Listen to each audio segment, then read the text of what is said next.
Terima kasih Roh Kudus karena Engkau telah melawat menjamah setiap hati kami dan mempertajam telinga kami untuk kami tanggap dan taat untuk setiap apa yang Kau inginkan dalam kehidupan kami. Karena ketika kami hidup dalam iman, maka roh keperkasaan itu akan menjadi kepunyaan kami. Dan ketika firman-Mu menguasai dan menuntun menerangi langkah hidup kami, maka kuasa penciptaan itu, apa yang tidak mungkin jadi mungkin, yang Kau akan lakukan di dalam setiap kehidupan kami, bagi keluarga kami, bagi pekerjaan kami, bagi hidup kami, terutama bagi iman kami, untuk senantiasa menanggap dan menikmati dan menyatakan kemuliaan-Mu lebih lagi. Terima kasih ya Bapa, terpujilah nama-Mu. Mari Bapa berbicara kepada kami semua, berikan kami hikmat, pengurapan Tuhan, supaya setiap kebenaran firman Tuhan yang kami baca, yang kami renungkan itu benar-benar menjadi rema hidup yang akan terus menerangi pikiran kami, yang akan terus memimpin kami, yang akan terus membangkitkan iman kami, yang akan terus membawa kami kepada hal-hal kemenangan, bahkan lebih daripada kemenangan. Terima kasih Bapa, terpuji nama-Mu. Kami percaya Roh-Mu telah mengambil alih seluruh kehidupan kami, sehingga apapun bentuk tipu daya ini setan yang mencoba mengambil keuntungan dalam setiap kelemahan kami saat ini juga, dalam nama Yesus kami hancurkan kuasanya dan kami tolak gagalkan semua tipu daya dan siasat iblis dalam nama Yesus. Terima kasih Bapa buat Roh Kudus-Mu yang sedang berkarya di saat ini. Terpujilah nama Bapa, dalam nama Yesus kami sudah berdoa. Haleluya. Amin. Shalom. Shalom. Ya puji Tuhan, ini adalah minggu yang kedua di tahun 2020. 12 hari kita sudah jalani 2020. Kira-kira seperti apa suasananya? Apa namanya? Yang kita lihat, apakah kira-kira kita sudah bisa lihat apa yang akan terjadi di dalam 2020 ini? Tapi apapun yang terjadi, yang kita tahu adalah tema ini. Kita baca dulu sama-sama 1, 2, 3. Biar mereka yang mencintai keselamatan daripadamu selalu berkata, Allah itu besar. Sekali lagi dengan iman katakan, Allah itu besar. Enggak sebesar apa yang kita mau. Sekali lagi deh, lebih semangat. 1, 2, 3.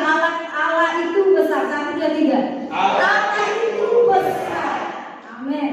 Allah kita memang besar. Apapun yang terjadi, apapun yang mencoba meringkani, apapun yang diperlihatkan di depan kita, satu hal yang kita harus pegang dan kita ingatkan dalam diri kita adalah Allah kita besar. Besar dari segala hal apapun yang terjadi. Karena itu, karena ini tema kita dan saya berikan subtemanya adalah yang mengatakan bahagia dan sukacita karena Tuhan. Kita akan baca di dalam Mazmur 146 ayat 1 sampai 10. Saya ayat yang pertama, Bapak Ibu Saudara ayat yang kedua, kita bergantian sampai ayat yang ke-10. Kita akan baca sama-sama dan kita katakan amin. Kita buka di dalam Mazmur 146 ayat 1 sampai 10. Bahagia dan sukacita karena Tuhan. Mazmur 146 ayat 1 sampai 10. Saya akan baca ayat yang pertama, Bapak Ibu Saudara ayat yang kedua. Haleluya. Pujilah Tuhan, hai jiwaku. Aku hendak memuliakan Tuhan selama aku hidup, dan bermazmur bagi Allahku selagi aku ada. Jangan kau percaya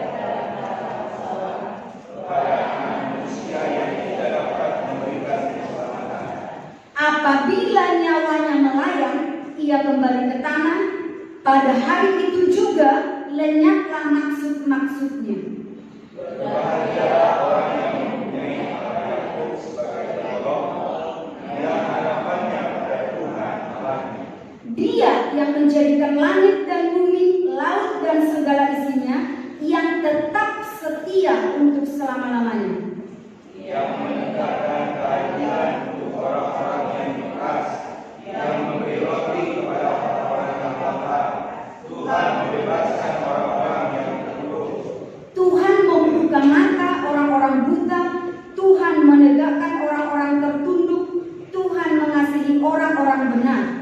Tuhan menjaga orang-orang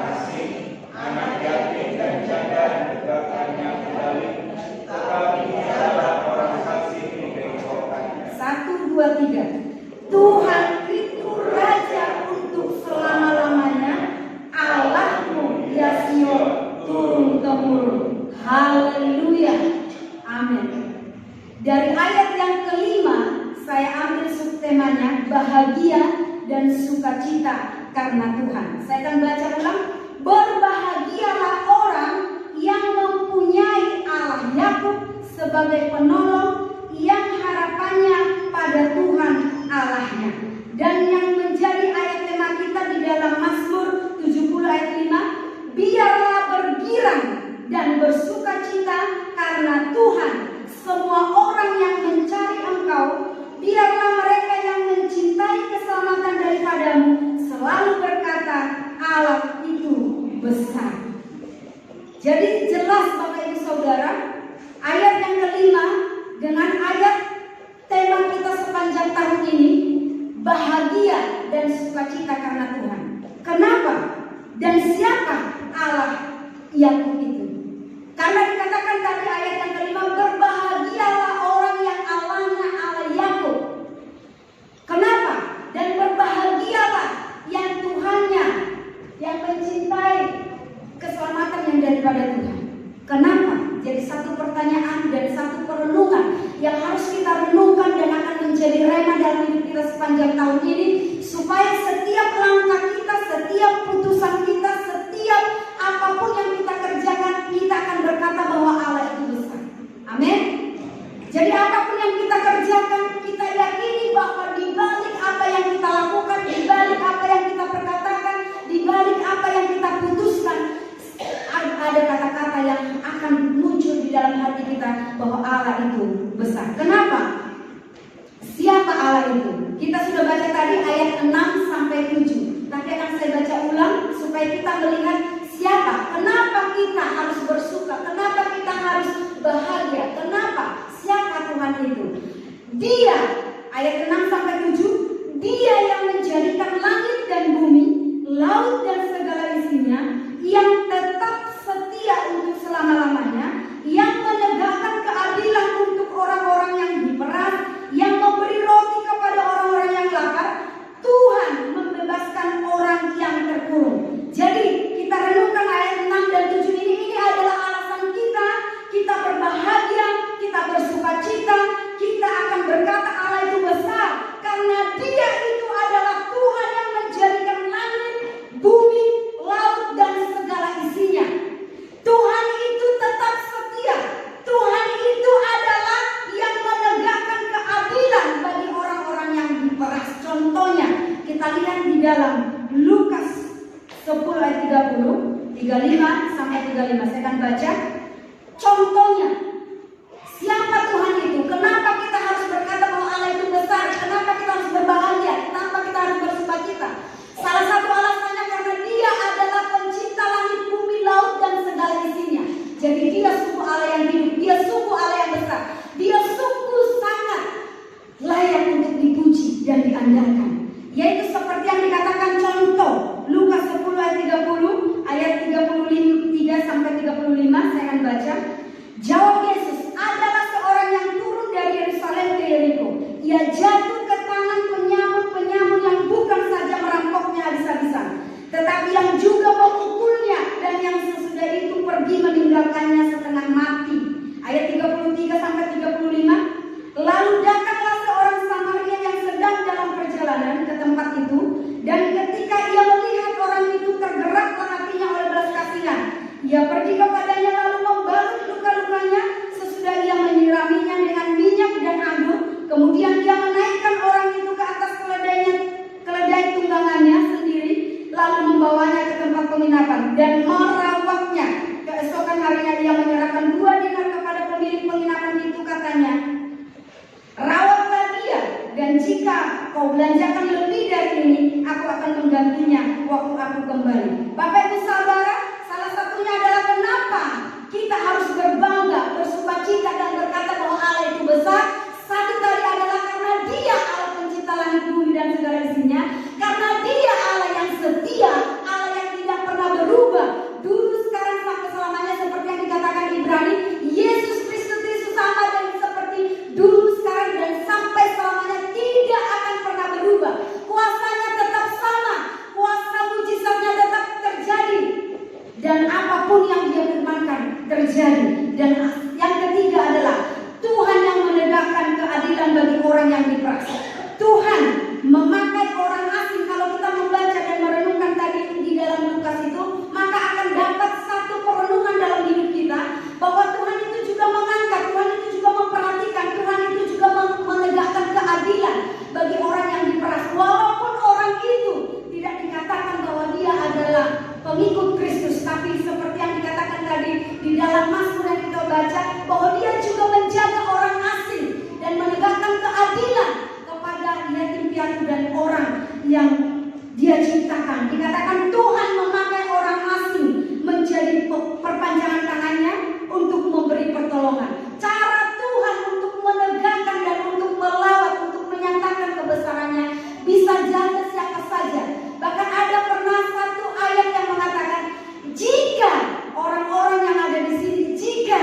dia pakai untuk memuliakan Tuhan. Amin.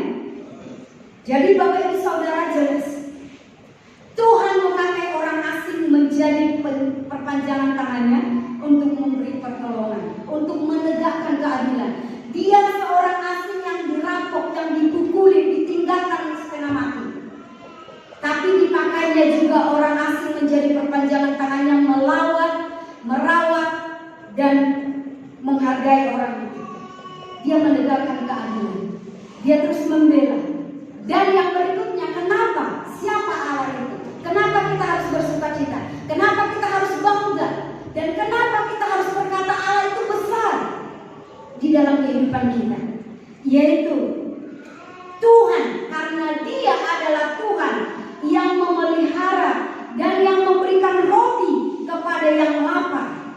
Ya kan, seperti yang kita baca tadi di dalam ayat yang ke-6 dan 7, saya ulang karena di situ yang dijelaskan semuanya.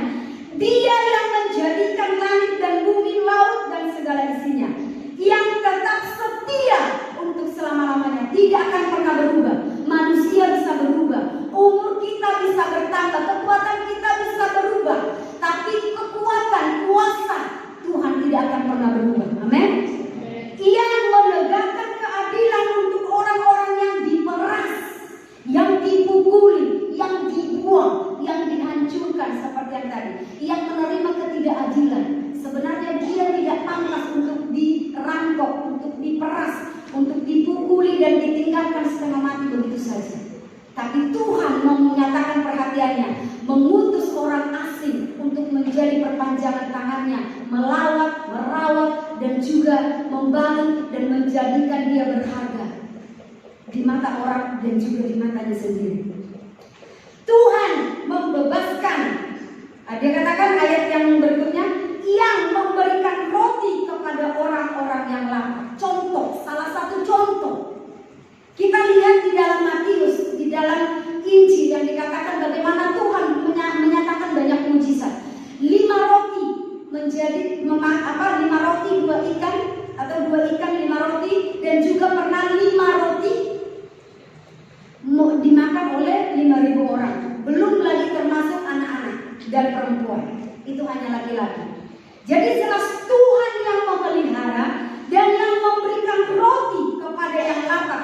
Salah satu contoh yang saya ambil adalah ketika Elia mengikuti kehendak Tuhan, dan ketika dia berdoa terjadi kekeringan beberapa tahun, dan Tuhan memelihara dia. 1 Raja-Raja 17 ayat 6 dan 16. Dan kalau Bapak Ibu Saudara supaya lebih jelas baca satu pasal ini, maka akan lebih jelas ceritanya. Tapi saya akan baca ayat yang ke-6 dan juga ayat yang ke-16 dari 1 Raja-Raja 17. Pada waktu pagi dan petang, burung-burung gagak membawa roti dan daging kepadanya, dan ia minum dari sungai itu.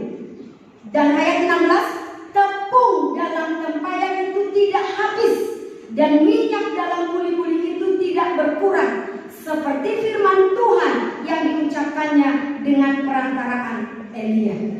Ketika kita memiliki kehidupan dalam iman, maka roh keperkasaan ada pada kita, dan apa yang tidak mungkin jadi mungkin. Jika kita hitung-hitung secara hitungan matematika atau hitungan dalil kita, tidak mungkin kita bisa lewati. Saya ada kesaksian selama tahun 2019 itu, awal tahun di bulan Januari 2019, perusahaan di mana suami saya tutup, otomatis suami saya nganggur, ya kan? Waktu ada ibadah keluarga yang dipimpin oleh Pak Joko waktu itu di rumah Bapak Doni, di situ tentang keuangan keluarga. Ketika dihitung-hitung, pada saat itulah saya berusaha menghitung. Kalau selama ini saya nggak pernah hitung, karena saya apa yang harus saya hitung, yang saya terima pun nggak ada yang dihitung. Awal tahun 2019 suami saya tidak bekerja. Pertengahan tahun suami saya celaka, ya kan? Terus bulan Juli mertua tua saya juga dipanggil Tuhan. Kehidupan hari, minggu, bulan demi bulan. Dan waktu bulan berapa itu yang waktu di keluarga Pak Doni, dikatakan di situ coba hitung berapa per bulan. Saya nggak pernah hitung walaupun saya punya catatan pribadi pengeluaran, pemasukan dan segala macam. Supaya apa? Kenapa saya punya catatan itu? Supaya tidak terlupakan sepeser pun perpuluhan yang harus saya bayar. Saya tidak mau berhutang. Kalau saya belum bisa memberi taburan selain dari perpuluhan, paling tidak perpuluhan jangan sampai terlewatkan 25 perak pun atau sepeser pun. Jadi saya punya catatan tersendiri. Jadi waktu dikatakan di situ baru saya renungkan, oh rumah ini dan itu segala macam, kurang lebih 3 juta. Tidak ada pemasukan, tapi sampai saat ini kami bisa berdiri. Kenapa bisa? Karena Tuhanku Allah yang besar. Amin. Saya tidak mau memikirkan bagaimana cara Tuhan. Yang saya tahu bahwa minyak dan tepung yang ada pada kami tidak akan pernah habis. Seperti janji Tuhan kepada janda Safat melalui firman Tuhan melalui hamba-Nya Elia. Amin. Yang saya tahu, saya mengerjakan apa yang saya kerjakan. Walaupun mungkin tidak sempurna, bahkan orang pun mungkin tidak sesuai dengan keinginan orang, tapi apa yang saya bisa kerjakan, saya kerjakan. Yang saya yakini bahwa Tuhanku itu Allah besar. Jadi waktu tema ini di situ dikatakan semua orang yang mencintai, semua orang yang percaya, semua orang yang mengasihi dan melayani Tuhan selalu akan berkata Allah itu besar. Itu benar dan itulah kehidupan kami. Sehingga kami ada sampai saat ini. Cara Tuhan untuk menolong memelihara itu luar biasa. Tidak perlu dipikirkan bagaimana caranya. Yang penting kita kerjakan apa yang kita bisa kerjakan. Amin. Itu sebabnya dikatakan di sini Tuhan yang memelihara dan memberikan roti kepada yang lapar, seperti kepada hamba-Nya Elia. Pagi, siang, malam, burung gagak yang tidak masuk akal. Burung gagak, siapa burung? Burung gagak itu adalah burung yang paling rakus akan daging, tapi justru dia berbagi daging kepada yang dikehendaki. Amin. Amin. Jadi katakanlah Allah itu besar. Sekali lagi katakan kepada kiri kananmu, Allah kita itu besar. Amin. Allah itu besar. Dan yang berikutnya adalah Tuhan yang membebaskan orang yang terkurung. Kenapa kita harus berkata haleluya, terpujilah Tuhan, haleluya, Allahku besar? Kenapa? Karena Dia adalah Tuhan yang selalu membebaskan orang yang terkurung. Kita lihat di dalam Kisah Rasul 12 sebagai contoh. Ada banyak contoh-contoh di mana Tuhan mengerjakan, di mana kuasa kebesaran Tuhan menyatakan kebesarannya untuk membebaskan orang-orang yang terkurung. Salah satu saja contoh ini di dalam Kisah Para Rasul 12 ayat 6 sampai 7. Saya akan baca Kisah 12 ayat 6 sampai 7. Pada malam sebelum Herodes hendak menghadapkan kepada orang banyak, Petrus tidur di antara 2 orang prajurit, terbelenggu dengan 2 rantai. Selain itu prajurit-prajurit pengawal sedang berkawal di muka pintu. Tiba-tiba berdirilah seorang malaikat Tuhan dekat Petrus dan cahaya bersinar dalam ruangan itu. Malaikat itu menepuk Petrus untuk membangunkannya, katanya, bangunlah. Maka gugurlah rantai itu dari tangan Petrus. Dunia, siapapun, kuasa apapun bisa dan ingin membelenggu, menghalangi langkah kita untuk tidak melangkah dalam iman. Iblis, kekuatan dunia, segala keinginan daging boleh berusaha mengikat, merantai, menjaga kiri kanan, menutup pintu di depan kita dan mengurung kita di tirai pagar-pagar besi. Tapi jika sinar kemuliaan Allah itu terpancar,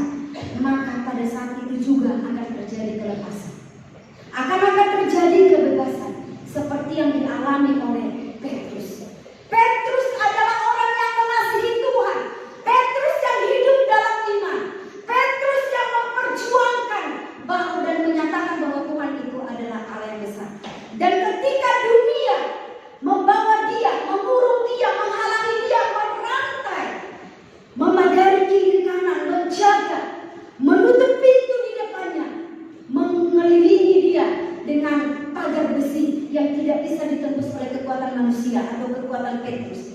Tapi ada malaikat Tuhan yang bisa saja hadir dalam waktu dan di mana saja, di ruang mana saja. Karena kuasa Tuhan tidak bisa dibatasi oleh ruang, waktu, atau siapapun. Karena Dia lebih dahsyat dari segala Allah. Amin.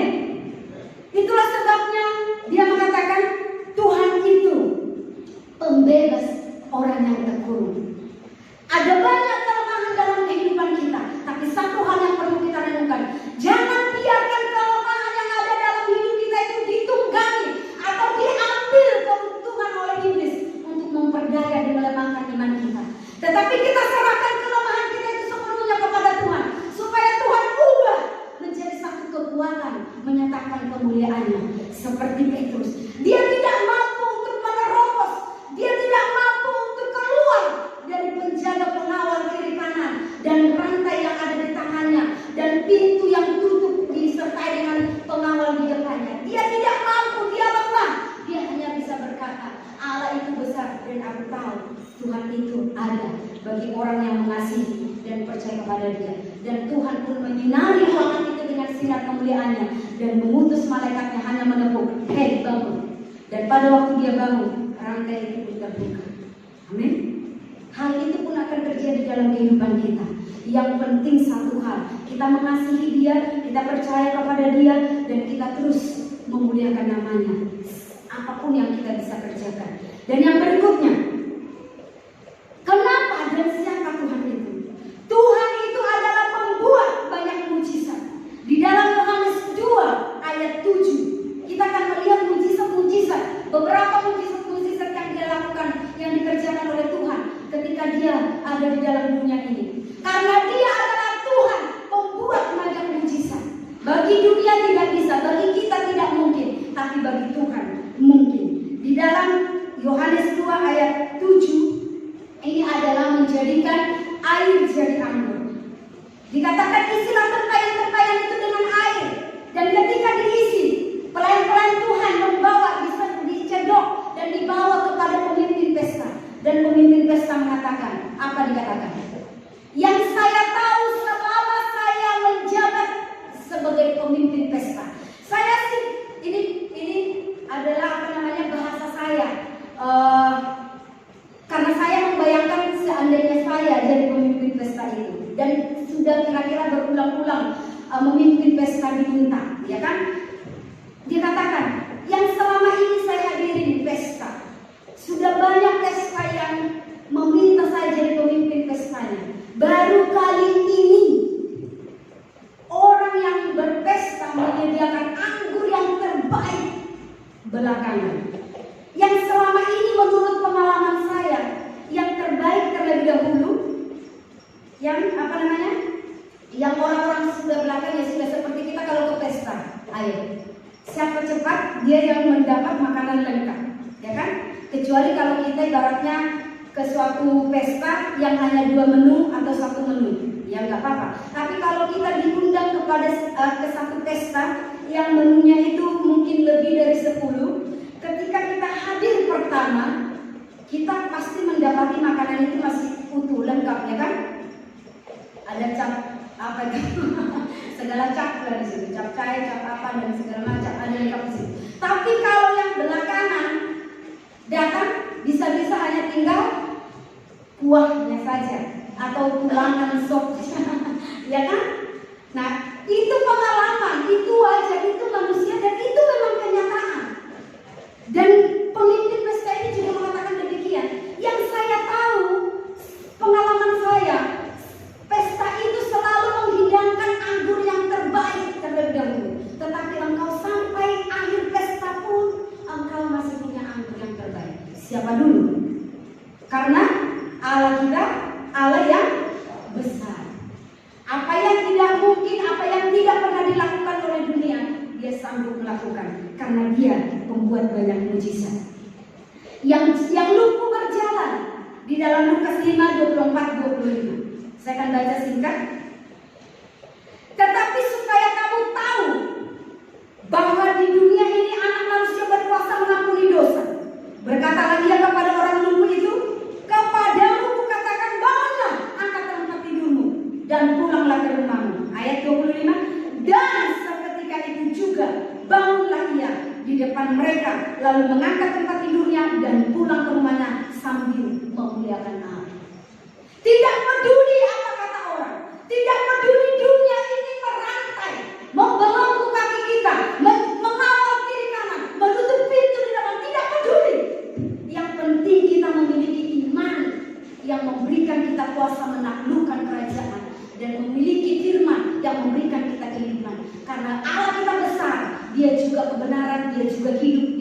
terjadi. Jika Tuhan di pihak kita, apa yang bisa dilakukan oleh manusia? Amin. Jika Tuhan di pihak kita, dunia bisa membelenggu kaki kita, berusaha mengikat, tapi Tuhan akan meruntuhkan belenggu itu dan membebaskan kita berkata, terpujilah Tuhan. Ada banyak orang-orang Farisi pada saat orang lumpuh ini ada di situ. Ketika Yesus berkata, dosamu telah diampuni, apa yang dikatakan oleh orang-orang Farisi? Siapa sih orang ini? Kok dia berhak mengampuni dosa? Apakah dia lebih daripada Allah? Kenapa mereka berkata seperti itu? Karena mereka tidak mengenal Allah. Tapi orang-orang yang mengenal Allah, dia akan mengatakan, emang engkau sanggup melakukan segala perkara besar. Apa yang kita bisa ambil dari ayat ini? Mengenal dia dengan benar. Supaya apapun yang terjadi, kita tahu itu adalah turut campur tangan Tuhan untuk membuat kemuliaan melalui kehidupan kita. Dan seketika itu juga bangunlah dia tanpa basa-basi. Dia tidak mau dengar apa kata orang. Ketika dikatakan, siapa kamu? Emang kamu berhak mengampuni dosa? Tapi dia katakan, hei kamu, bangunlah. Dan orang itu pun bangun. Taat, dia lakukan apa yang Tuhan katakan. Bangunlah, angkat tempat tidurmu. Dia tidak berpikir, bagaimana mungkin saya kan sedang lumpuh. Bagaimana mungkin orang-orang berkata bahwa saya tidak pantas, saya tidak layak untuk menerima kuasa Tuhan. No, tidak ada kaitannya dengan orang lain. Kalau Tuhan menemui kita pribadi lepas pribadi, nggak usah hiraukan apapun kata orang. Dan kalau tidak pantas, siapa kamu dan segala macam. Yang Tuhan mau, bangun, angkat tempat tidurmu. Bangun saja, angkat tempat tidurmu. Pulanglah dan sambil memuliakan, katakan Allah itu besar. Bapak Ibu Saudara, dan yang berikutnya ada banyak tanda-tanda mujizat karena dia Allah yang besar membuat banyak mujizat. Di dalam Yohanes 11:25 tentang Lazarus, apa yang kita bisa ambil dari situ? Yang mati bangkit. Kita lihat juga di dalam Lukas 7:22. Dan Yesus menjawab mereka, pergilah. Lukas 7:22. Pergilah dan katakan kepada Yohanes apa yang kamu lihat dan kamu dengar. Orang buta melihat, orang lumpuh berjalan, orang kusta menjadi tahir, orang tuli mendengar, orang mati dibangkitkan, dan kepada orang miskin diberitakan kabar baik. Ini adalah bukti kuasa kebesaran Tuhan yang membuat banyak mujizat. Maka kita katakan Allah itu besar karena dialah pembuat mujizat terbanyak dan dialah sumber mujizat itu. Dialah jalan, dialah kebenaran, dialah hidup. Jadi jika Tuhan ada di pihak kita dan kita ada di dalam Dia, maka apa yang tidak mungkin bagi kita akan mungkin kita nikmati dan lihat. Contoh berikutnya, karena Dia adalah Tuhan yang membuka mata orang buta. Yang saya sudah katakan tadi di dalam Lukas.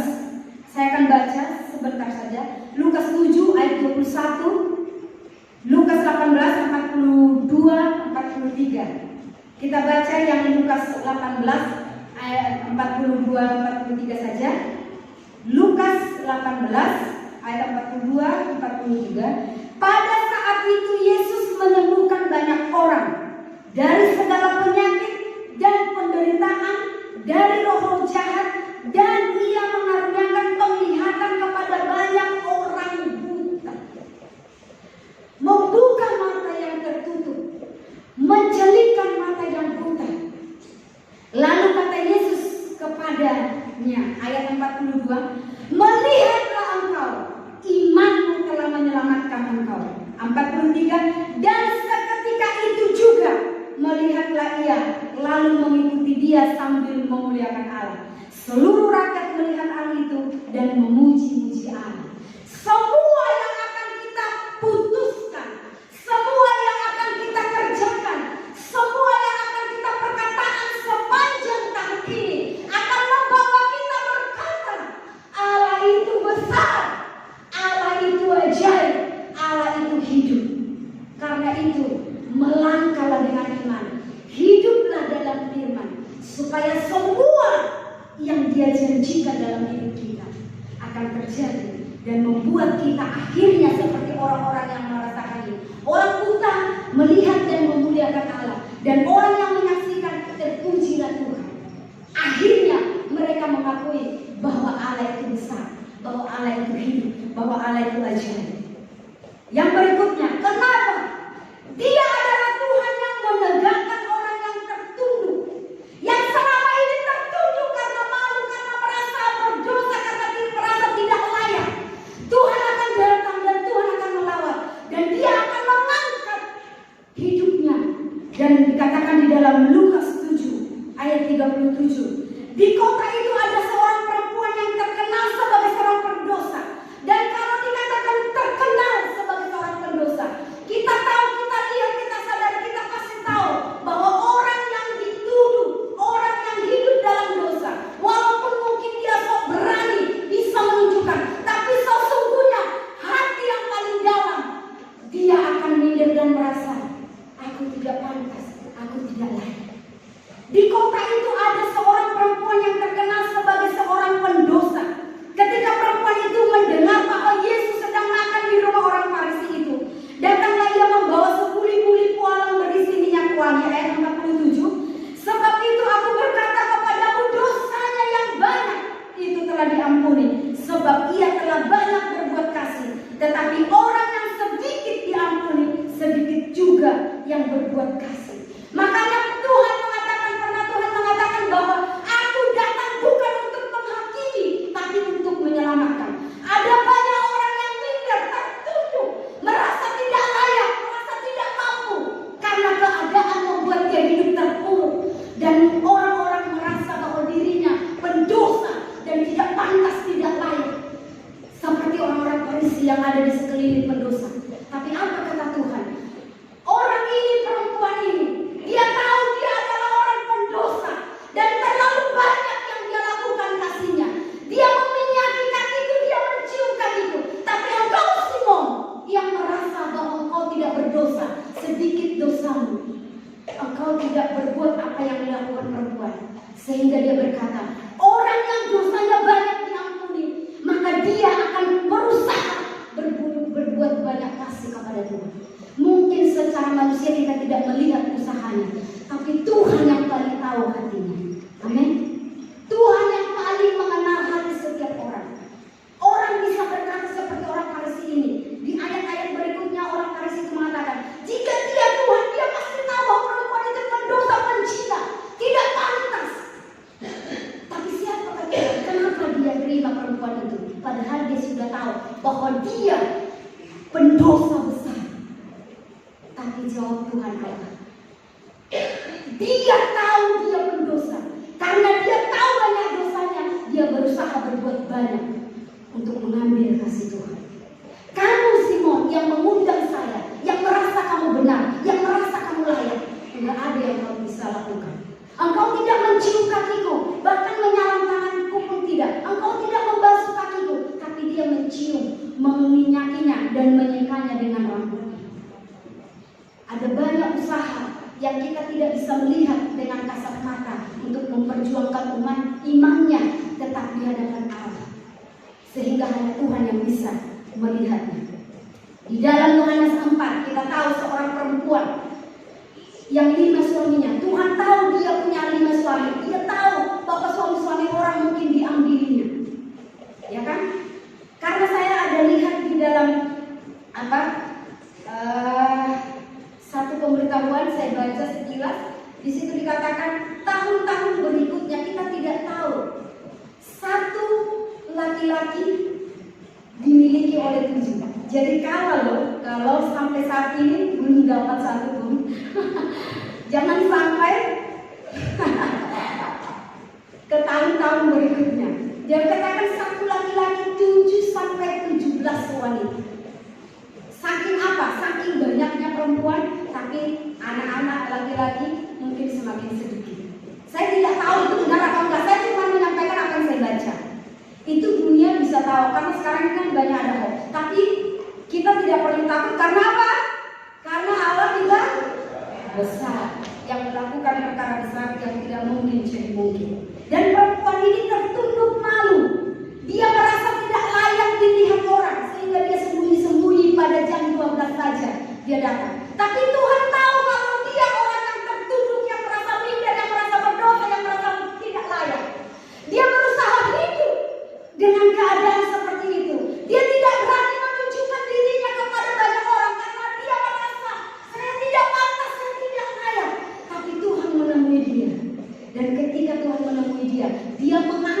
wajahnya yang tertunduk.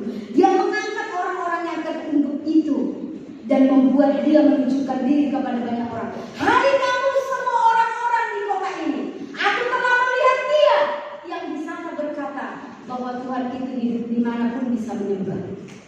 Dari orang yang tertunduk, dari orang yang tidak pantas, dia angkat untuk menjadi pantas di hadapan Tuhan. Jadi jangan takut di hadapan manusia, tapi takut di hadapan Tuhan. Karena yang menentukan hidup kita adalah Tuhan. Amin. Orang bisa berkata di gereja ini, di gereja itu segala macam dan A, B, C, D. Mereka bisa katakan, tapi kita hidup berdiri dalam iman dan akan menaklukkan semua kerajaan. Amin. Dan di dalam Yohanes 8 ayat 4, lalu berkatalah kepada Yesus, Rabi. Yohanes 8 ayat 4, ayat 7, ayat 10 saya akan baca. Tapi kalau sempat nanti baca semua ayat itu supaya lebih jelas ceritanya. Lalu berkata kepada Yesus, Rabi, perempuan ini tertangkap basah ketika ia sedang berbuat zina. Tertangkap basah, terlihat tertangkap. Kalau apa sih yang menangkap-tangkap yang pergi-pergi ke kepolisian, apa sih anime itu? Paparazzi ya? Apa sih itu? Iya, yang biasa pergi-pergi ke hotel, apa semua menangkap semua. Ada yang masih ya, kalau kita lihat di televisi atau di berita-berita apa itu, ada yang masih menghadap, ada yang masih segala macam itu kan, mereka digiring loh, digiring. Ini dikatakan perempuan ini tertangkap basah ketika ia sedang berbuat zina. Dan ketika mereka terus-menerus bertanya kepadanya, ia pun bangkit berdiri lalu berkata kepada mereka. Yang kita perlu renungkan adalah ayat yang ke-10. Barang siapa di antara kamu tidak berdosa, hendaklah ia pertama melemparkan batu kepada perempuan itu. Ayat yang ke-10, lalu Yesus bangkit berdiri dan berkata kepadanya, hai perempuan, di manakah mereka? Tidak adakah seorang yang menghukum engkau? Tidak ada Tuhan. Dan Tuhan pun bilang apa? Aku pun tidak. Pergilah dan jangan berbuat dosa lagi.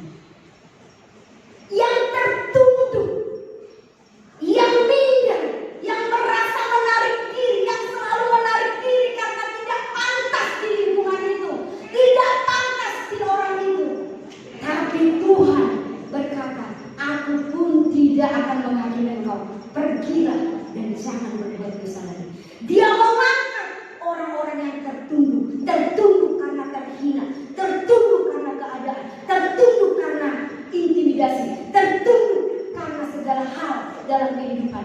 Tapi Tuhan itu besar, dia mengangkat orang yang tertunduk dan membangkitkan, menegakkan mata dan hidupnya, dan dia menjadi berkat dan berkata, Allah itu besar. Dan yang berikutnya adalah dia adalah Tuhan yang mengasihi orang benar. Itu jelas di Amsal, di Mazmur, di kitab-kitab lain juga mengatakan orang yang mengasihi Tuhan.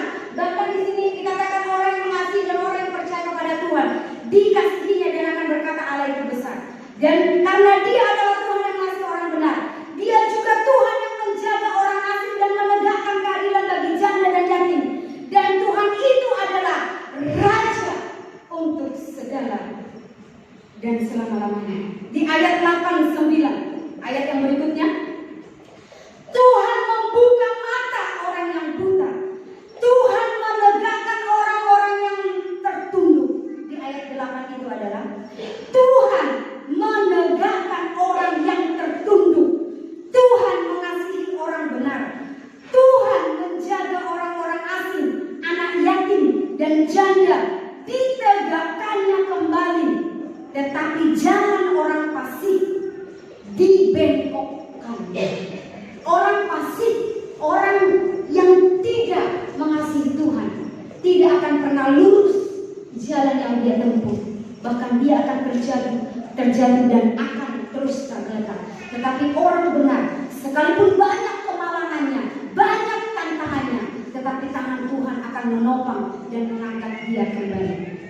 Kita renungkan ayat ini sepanjang tahun ini sampai benar-benar kita berkata setiap saat, setiap hari, setiap minggu, setiap bulan, sampai akhirnya kita berkata Allah itu besar, sehingga apa yang kita perkatakan, apa yang kita putuskan, apa yang kita kerjakan akan menghasilkan kata-kata yang terakhir di ayat yang ke-10.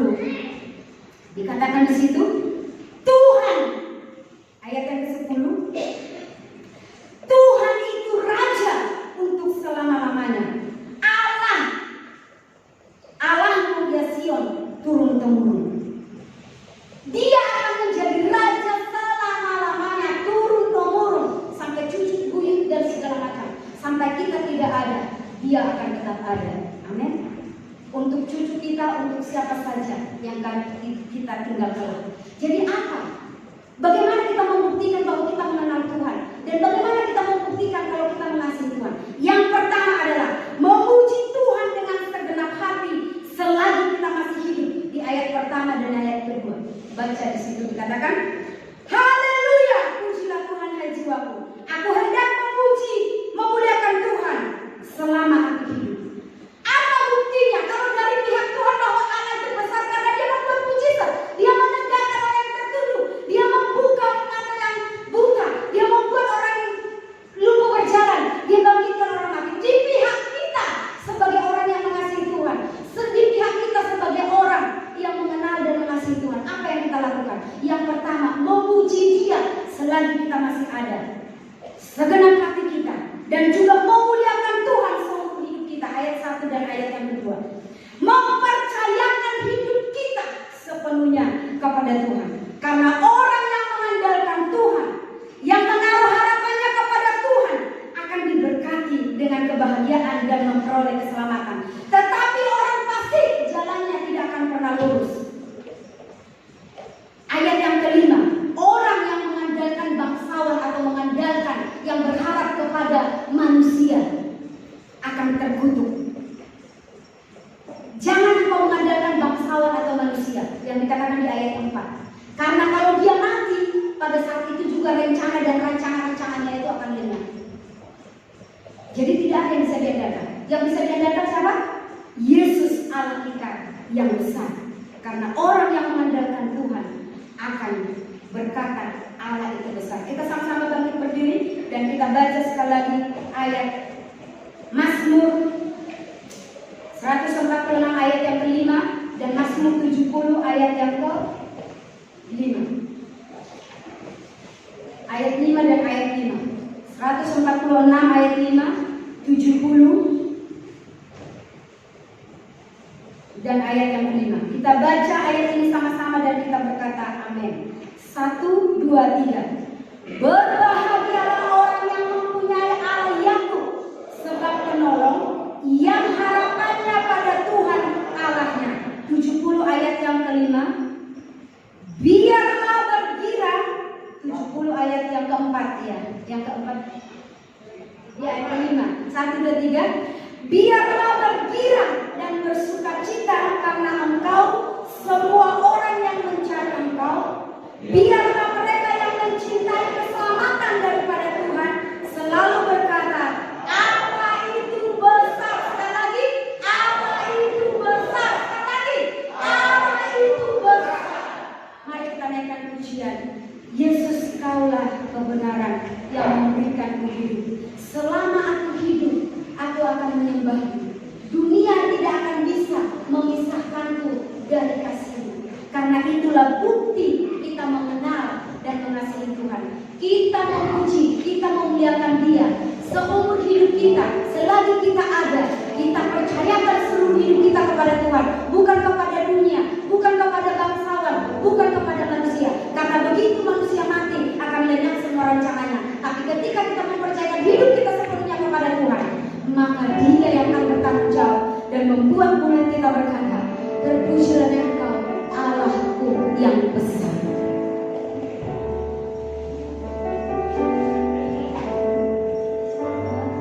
Kebenaran